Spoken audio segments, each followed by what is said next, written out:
আসসালামু আলাইকুম। আজকের বাংলা নিউজে সবাইকে জানাচ্ছি স্বাগতম। শুরুতে জানাচ্ছি বিশ্বের আলোচিত খবরের শিরোনাম। ইরানে আবারও হামলার হুমকি দিলেন ট্রাম্প। যুদ্ধ বিরতিতে এখনো স্বীকৃতি দেননি ইরানের সর্বোচ্চ নেতা। হামলায় পারমাণবিক স্থাপনাগুলো ভয়াবহভাবে ক্ষতিগ্রস্ত হয়েছে জানিয়েছেন ইরান।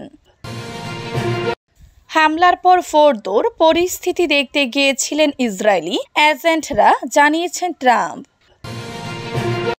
ইরানের সঙ্গে যুদ্ধ করে অস্ত্র সংকটে পড়েছে ইসরায়েল জানিয়েছেন এনবিসি। বাবাকে মাঝে মধ্যে শক্ত ভাষা ব্যবহার করতে হয় জানিয়েছেন ট্রাম্পের গালির বিষয়ে নেটো প্রধান। এতক্ষণ শুনছিলেন বিশ্ব আলোচিত খবরের সংবাদ শিরোনাম। এবার বিস্তারিত। আমাদের খবরটি যদি ভালো লেগে থাকে অবশ্যই লাইক, কমেন্ট, শেয়ার করতে ভুলবেন না।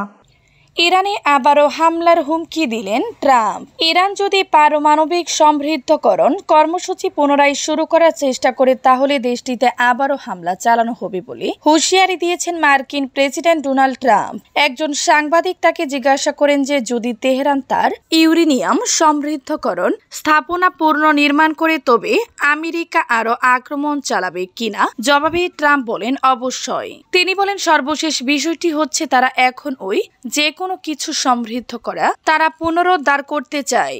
তিনি হুঁশিয়ারিতে বলেন তারা বোমা বানাতে পারবে না এবং তারা ইউরেনিয়াম সমৃদ্ধ করতে পারবে না। সম্প্রতি ইরানের 3টি পারমাণবিক স্থাপনায় হামলা চালালো ট্রাম্প। এটিকে তিনি দ্বিতীয় বিশ্বযুদ্ধের অবসানে জাপানে আমেরিকার নিক্ষেপ করা পারমাণবিক হামলার সঙ্গে তুলনা করেন। ট্রাম্প বলেন সেই জাপানে বোমা হামলা যুদ্ধের অবসান ঘটিয়েছিল। আমি হিমুশিরাম উদাহরণ ব্যবহার করতে চাই না, আমি নাগাসাকির উদাহরণ ব্যবহার করতে চাই না, তবে এটিও মূলত একই রকম ছিল, এর ফলেও যুদ্ধ শেষ হয়ে গেল। এর মধ্যে দিয়ে ইরান ইসরায়েল যুদ্ধের অবসান ঘটালো। যুদ্ধবিরতিতে এখনো স্বীকৃতি দেননি ইরানের সর্বোচ্চ নেতা।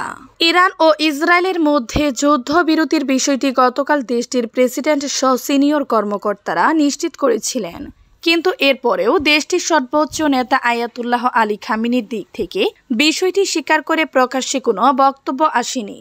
দেশটির কোনো বিষয়ে তার বক্তব্যই শেষ কথা। সেই কারণে দেশটির ভিতরে ও বাহিরে থেকে এখন নজর দেওয়া হচ্ছে যে তিনি এ বিষয়ে কখন কথা বলেন। খামেনি তেহরানে তার নিয়মিত বাসভবনে অবস্থান না করে নিরাপদ বাংকারে অবস্থান করছেন এমন খবর আগে এসেছে, যদিও তা ইরান নিশ্চিত করেনি।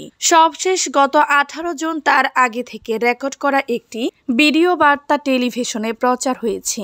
ওই ভাষণে তিনি নিঃশর্ত আত্মসমর্পণ করতে ডোনাল্ড ট্রাম্প যে আহ্বান জানিয়েছিলেন তা প্রত্যাখ্যান করেছিলেন, সূত্র বিবিসি। হামলায় পারমাণবিক স্থাপনাগুলো ভয়াবহভাবে ক্ষতিগ্রস্ত হয়েছে জানিয়েছেন ইরান। যুক্তরাষ্ট্র ও ইসরায়েলের বিমান হামলায় ইরানের পারমাণবিক স্থাপনাগুলো ভয়াবহভাবে ক্ষতিগ্রস্ত হয়েছে বলে জানিয়েছে তেহরান। বুধবার ইরানের পররাষ্ট্র মন্ত্রণালয়ের মুখপাত্র ইসমাইল বাঘাই এ কথা বলেন।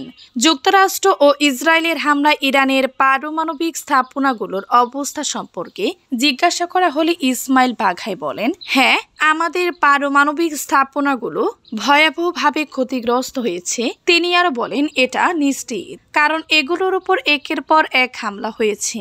বাঘাই বলেন এ বিষয়ে আমার আর কিছু বলার নেই, কারণ এটি একটি প্রযুক্তিগত বিষয়। তিনি জানান ইরানের পরমাণু শক্তি সংস্থা ও অন্যান্য সংশ্লিষ্ট কর্তৃপক্ষ এই বিষয়টি দেখছে। হামলার পর ফোরদৌর পরিস্থিতি দেখতে গিয়েছিল ইসরায়েলি এজেন্টরা জানিয়েছেন ট্রাম্প। মার্কিন প্রেসিডেন্ট ডোনাল্ড ট্রাম্প বলেছেন ইরানের ফোরদো পারমাণবিক স্থাপনায় হামলা চালানোর পর ইসরায়েলকে সেখানে এজেন্ট পাঠানোর পরামর্শ দিয়েছিলেন। তিনি জোর দিয়ে বলেছেন যে হামলা সফল হয়েছে এবং ইরান যদি তাদের পরমাণু সমৃদ্ধকরণ কর্মসূচি পুনরুজ্জীবিত করার চেষ্টা করে আবারও সেখানে হামলা চালাবো।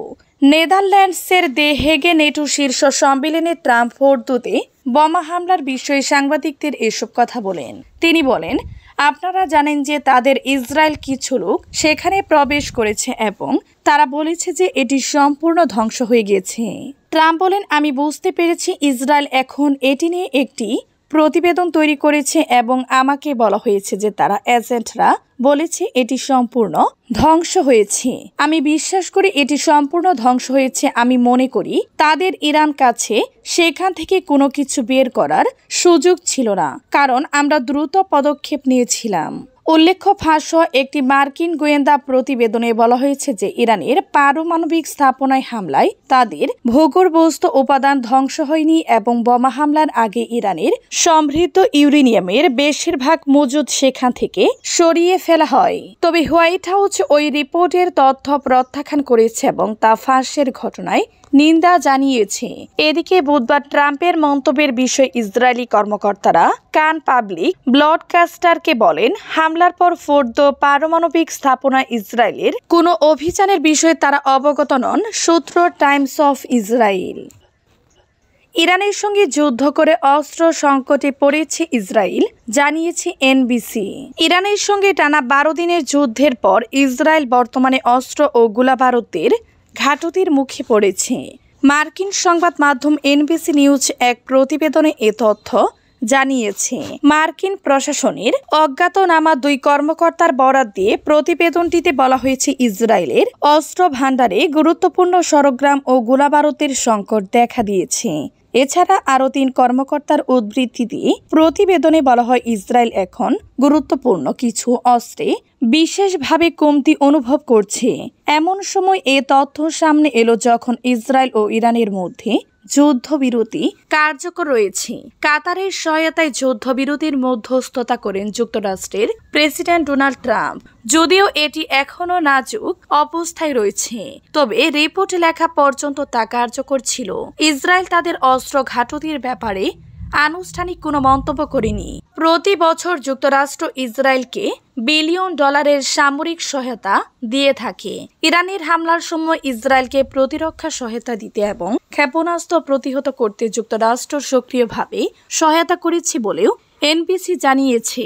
গত 13 জন ইরানের বিরুদ্ধে গোপনে পারমাণবিক কর্মসূচি পরিচালনার অভিযোগ তুলে বড় ধরনের সামরিক অভিযান শুরু করে ইসরায়েল। বাবাকে মাঝে মধ্যে শক্ত ভাষা ব্যবহার করতে হয়, ট্রাম্পের গালির বিষয়ে নেটো প্রধান। নেটো সম্মেলনে যোগ দেওয়ার জন্য নেদারল্যান্ডসের হেগে যুক্তরাষ্ট্রের প্রেসিডেন্ট ডোনাল্ড ট্রাম্প সহ বিশ্ব নেতারা একত্রিত হয়েছেন। বুধবার এক সংবাদ সম্মেলনে নেটো সেক্রেটারি জেনারেল মার্ক রুটে এবং ডোনাল্ড ট্রাম্প ইসরায়েল ও ইরান প্রসঙ্গে কথা বলেছেন। ট্রাম্প 2 দেশকে তুলনা করেছেন 2 শিশুর এক স্কুল প্রাঙ্গণে থাকার কথা। তিনি বলেছেন, তারা নরকের মতো লড়াই করে, আপনি তাদের থামাতে পারবেন না। তাদের 2-3 মিনিটের জন্য লড়াই করতে দিন, এরপর তাদের থামানো সহজ হয়।